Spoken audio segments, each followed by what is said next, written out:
आज का आजाद सिपाही अखबार आपने पढ़ा क्या? पढ़ते रहिए अपना लोकप्रिय दैनिक अखबार आजाद सिपाही। नमस्कार, आजाद सिपाही के प्राइम बुलेटिन में आपका स्वागत है। मैं हूं राहुल सिंह। आज की प्राइम की प्रमुख खबर कुछ इस प्रकार है। राज्य में कोरोना के बढ़ते संक्रमण पर झारखंड हाईकोर्ट सख्त, कहा टेस्टिंग बढ़ाएं और बिहार जैसी हालात से बचाएं। दूसरी खबर, मास्क को लेकर 1 लाख जुर्माना और 2 साल की सजा के खिलाफ शनिवार को जमशेदपुर बंद, धनबाद चेंबर भी उतरा विरोध में। तीसरी खबर, 2 लाख रुपए की इनामी महिला नक्सली गिरफ्तार, ब्लास्ट कर 5 लोगों की हत्या की थी। चौथी खबर, नक्सलियों का शहीद सप्ताह शुरू, झारखंड बिहार सीमा पर पुलिस हाई अलर्ट। पांचवी खबर, चेंबर के 3 दिनी दुकान बंद का मिला जुला असर, आधी से ज्यादा दुकानें खुली रही। छठी खबर, 2 मिसाल के शहीदों को दी गई श्रद्धांजलि। आइए अब सुनते हैं खबर विस्तार से।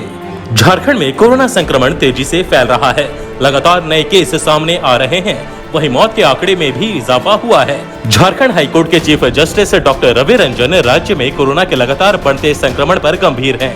झारखंड हाईकोर्ट में वीडियो कॉन्फ्रेंसिंग के जरिए चल रही एक मुकदमे की सुनवाई के दौरान चीफ जस्टिस ने राज्य के महाधिवक्ता राजीव रंजन से यह जानना चाहा कि आखिर कोविड-19 के टेस्ट में इतनी देरी क्यों हो रही है। उन्होंने कहा कि टेस्टिंग की इस रफ्तार से तो बिहार जैसे हालात हो जाएंगे। महाधिवक्ता राजीव रंजन ने बताया कि संक्रमित मरीजों के उपचार और उनके संपर्क में आए लोगों की जांच चल रही है। कोर्ट ने टेस्टिंग के बाद देर से आ रही रिपोर्ट पर महाधिवक्ता से यह जानना चाहा कि पूरी प्रक्रिया में देर क्यों हो रही है। बताते चले कि झारखंड हाईकोर्ट और रांची सिविल कोर्ट में भी कोरोना अपना पांव पसार रहा है। अब तक लगभग 1.5 दर्जन कोरोना के संक्रमित मरीज झारखंड हाईकोर्ट में मिल चुके हैं। अब नजर डालते हैं आज की दूसरी प्रमुख खबर पर। मास्क को लेकर 1 लाख के जुर्माना और 2 साल की जेल के सरकार के अध्यादेश के खिलाफ जमशेदपुर और धनबाद के व्यवसायी गोलबंद हो गए हैं। व्यवसायियों ने इसके विरोध में शनिवार को बंद का आह्वान किया है। सिंहभूम चेंबर ऑफ कॉमर्स की बिष्टुपुर चेंबर भवन में बैठक हुई। बैठक में बंद बुलाने का फैसला हुआ। व्यवसायियों ने ऐलान किया कि अगर सरकार ने यह तुगलकी फरमान वापस नहीं लिया तो ये आंदोलन अनिश्चितकालीन तक होगा। वहीं धनबाद के व्यवसायियों ने कहा कि वे सड़क पर उतरकर इसका विरोध करेंगे। व्यवसायियों ने सरकार से पूछा कि 3-4 महीनों में उनकी कमर टूट गई तो सरकार ने क्या किया।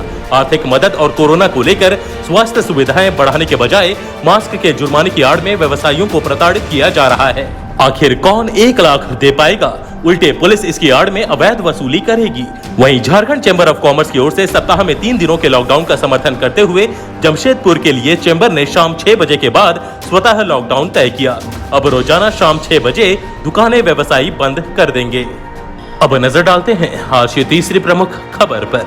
गिरिडीह जिला के खुखरा थाना क्षेत्र के गम्हरा गांव के जंगल से पुलिस और सीआरपीएफ की संयुक्त कार्रवाई में भाकपा माओवादी नक्सली संगठन की एरिया कमांडर को गिरफ्तार किया गया है। गिरफ्तार महिला नक्सली पर झारखंड सरकार ने 2 लाख रुपए का इनाम रखा था। महिला नक्सली विस्फोट कर 5 लोगों की हत्या करने, मुखबिरों की हत्या, मुठभेड़ और आगजनी सहित कई मामलों में शामिल रही हैं। इसके खिलाफ बोकारो में 9 और गिरिडीह के अलग अलग थाना में 4 मामले दर्ज हैं। शुक्रवार को गिरिडीह के एसपी अमित रेणु ने प्रेस कॉन्फ्रेंस कर जानकारी दी। एसपी ने बताया कि सूचना मिली थी कि भाकपा माओवादी संगठन के एरिया कमांडर सुनीता उर्फ कौशल्या उर्फ रमा खुखरा थाना क्षेत्र के गम्हरा गांव के जंगली क्षेत्र में मौजूद है और किसी बड़ी घटना को अंजाम देने की तैयारी में है। सूचना के बाद सीआरपीएफ और जिला पुलिस की संयुक्त टीम का गठन कर विशेष सर्च अभियान चलाया गया। इस दौरान महिला पुलिस ने एक युवती को संदेहास्पद स्थिति में देखा। पुलिस को देख वह भागने लगी तो उसे दौड़ाकर पकड़ा गया। पूछताछ में खुलासा हुआ कि वह कौशल्या है। अब नजर डालते हैं आज की चौथी प्रमुख खबर पर। झारखंड बिहार के सीमा इलाके में एक बार फिर से माओवादी दस्ते की सक्रियता बढ़ गई है। माओवादियों के एक दस्ते को झारखंड बिहार के सीमा क्षेत्र के चकाई थाना इलाके में देखा गया। बताया जा रहा है कि 28 जुलाई से 3 अगस्त तक भाकपा माओवादियों के शहीद सप्ताह को लेकर नक्सली सक्रिय हुए हैं। यह भी कहा जा रहा है कि माओवादी दस्ता चकाई थाना क्षेत्र के बोंगी पंचायत के अति उग्रवाद प्रभावित सिमराडाब, तेलिया मारण, गगनपुर और हिंडाला गांव के सटे जंगल में भ्रमण करते देखे गए हैं। माओवादी दस्ते में भाकपा माओवादी के स्पेशल एरिया कमेटी के जोनल कमांडर पिंटू राणा, महिला विंग के कमांडर करुणा, जोनल कमेटी के सदस्य मतलू तूरी भी शामिल था। जानकारी के अनुसार मंगलवार को ही यह दस्ता झांझा की ओर इस इलाके में आया है। इसकी भनक पुलिस को भी लगी है।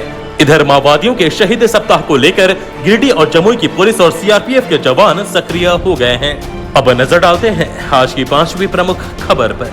राज्य में कोरोना वायरस के बढ़ते संक्रमण को देखते हुए झारखंड चैम्बर ऑफ कॉमर्स ने सप्ताह में शुक्रवार, शनिवार और रविवार को दुकानें बंद रखने का फैसला लिया था।